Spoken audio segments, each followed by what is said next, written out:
topic natin ngayong araw na ito ay para makaiwas sa pagtanda. Kung kayo ay ngayon edad 20, 30, 40 o 50, meron pa tayong magagawa. Meron tayong mga paraan o mga tips para hindi kayo tumanda agad.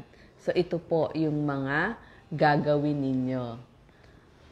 Number 1, ito po yung mga tips natin ay mula sa American Academy of Dermatology.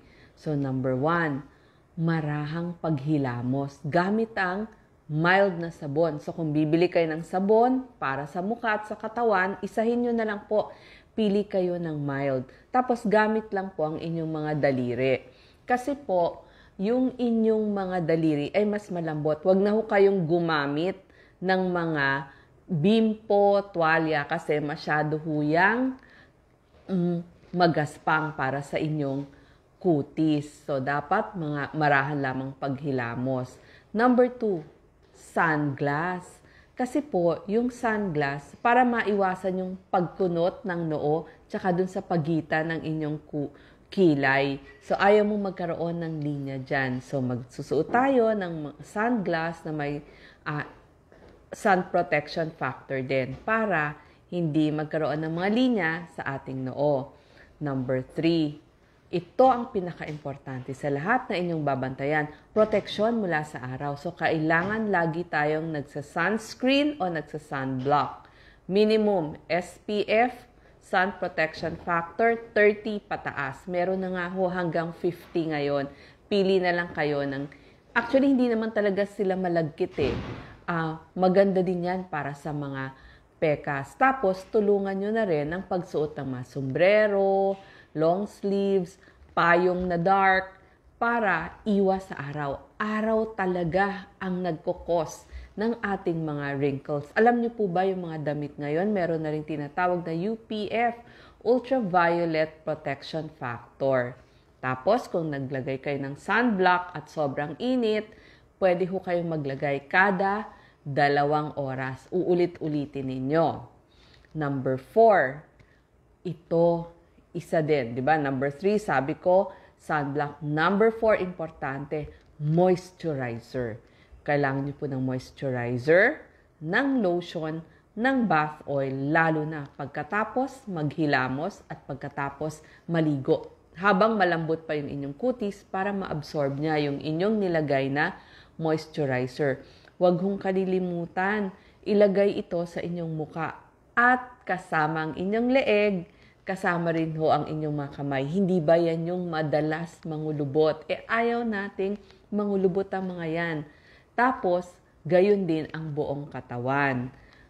Yung iba nga, bagong panganak pa lang, nakita ko yung pedya, nagpaligo siya, yung auntie ko na pedya. Tapos yung baby, buong katawan, nilagyan niya ng Johnson's Baby Lotion na pink. So, ibig sabihin, ganun ka-importante yun. So, yung mga anak ninyo, mapababae, mapalalaki, sanayin nyo na mag-lotion. Kasi nakita ko maraming bata ayaw mag-lotion. Alam nyo po, mas maganda, mas bata, sanay na silang mag-lotion para hindi sila malalagkitan pag may lotion. Tapos, number 6, ito ha, or number 5 tayo. Iwas sa mga matatapang na produkto. So, pag naramdaman nyo parang mainit o kaya mahapdi, itigil nyo na agad yung produktong ginamit ninyo. Ibig sabihin, allergic kayo. At mga tips pa kung paano pipili ng inyong mga skincare products.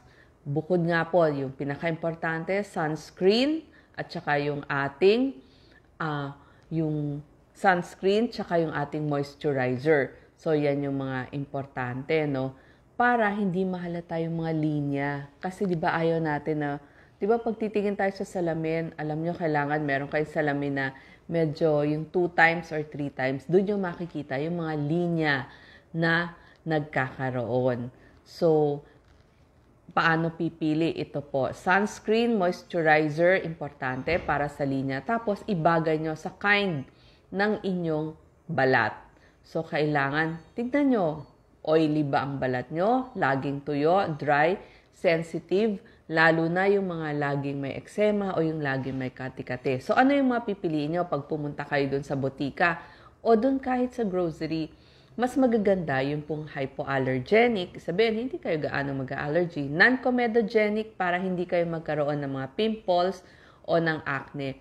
Tapos alam nyo, yung kayang presyo nyo, hindi ho ito kailangang napakamahal. At saka hindi kayo binobola. Pag narinig nyo, nako, overnight lang, babata kayo. Wag nyo hong bilhin kasi wala hong ganon. Walang magic. It takes time.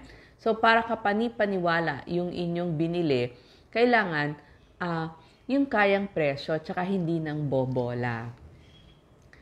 Ano pang tip natin? Paano gagamitin mga produktong binili nyo? Siyempre, meron kayong moisturizer, meron kayong eye cream. So, one product at a time lang. Isa muna after ilang days. So, pag walang reaction, saka kayo magdagdag ng isa pa. Kasi minsan, 2 or 3 yung ginagamit natin. So, ganon. Huwag sabay-sabay kasi hindi nyo malalaman saan kayo nag-allergy. So, para lang malaman saan yung nakaramdam kayo ng medyo parang mainit o parang kumati kayo. Number 6, syempre dadamihan nyo yung tubig na iniinom ninyo. Kapag dehydrated kayo, kukulubot din ang inyong mga kutis o balat. Ehersisyo, kasi para sa magandang sirkulasyon, kailangan ho ng balat natin ng sirkulasyon.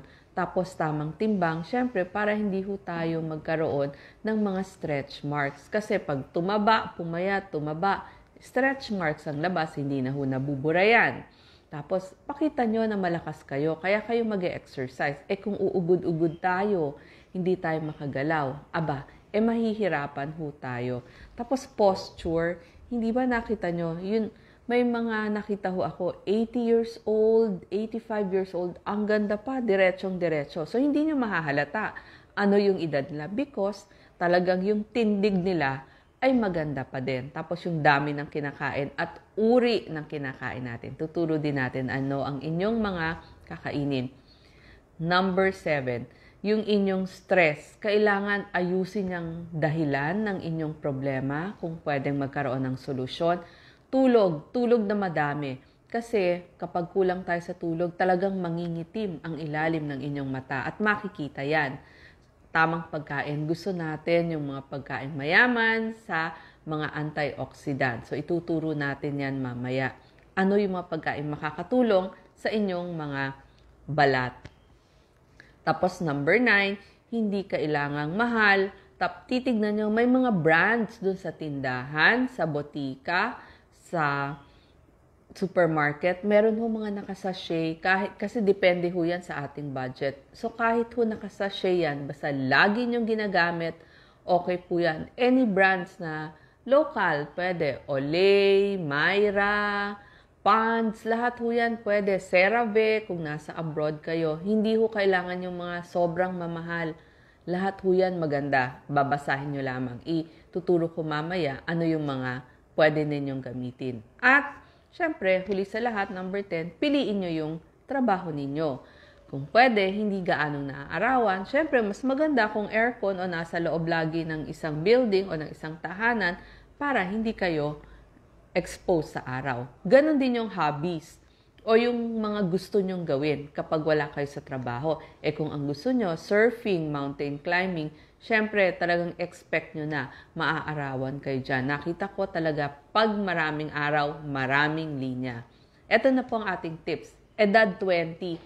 Kaya ko ho ito ginawa. Habang bata kayo, umpisahan nyo na. Napaka-importante ito sa ating mga teenagers, sa ating mga edad 20. Simulan nyo na po maglagay ng sunscreen at moisturizer at lotion sa buong katawan. Sabi ko nga, sa muka, sa leeg, lalo na sa kamay. Pagkain mayaman sa mga antioxidants, vitamin C galing sa mga dalandan o citrus fruits, vitamin E sa nuts, sa seeds, omega-3 fatty acid galing ho yan sa mga isda, at yung B3 niacin, nuts and seeds pa rin yan. So, kailangan ho natin ng mga gulay at prutas para sa magandang kutis. Eye cream. Kahit ho kayo ay teenager o 20s, simulan nyo na hong maglagay ng cream dito sa inyong mata. So, tignan nyo, meron kayo para sa mukha, meron sa eye cream. Pero pag walang budget, isa na lang ho yung sa mukha at sa eye. Simulan nyo na. Pwede pong may retinol kasi babasahin nyo. Kasi ho, yan yung nag-stimulate ng paggawa ng collagen. So, allowed na yon na may retinol sa ganyang edad. Kapag edad 30 na ho kayo, kain na ng mga pagkain marami sa collagen, katulad ng paa ng manok, sabaw ng mga buto-buto, tinuro ko ho yan. Kasi kailangan mo nang magdagdag ng collagen. Tapos yung mga bibili nyo, pag nakita nyo yung may AHA, pwede nyo na rin hong gamitin, yung alpha-hydroxy acid.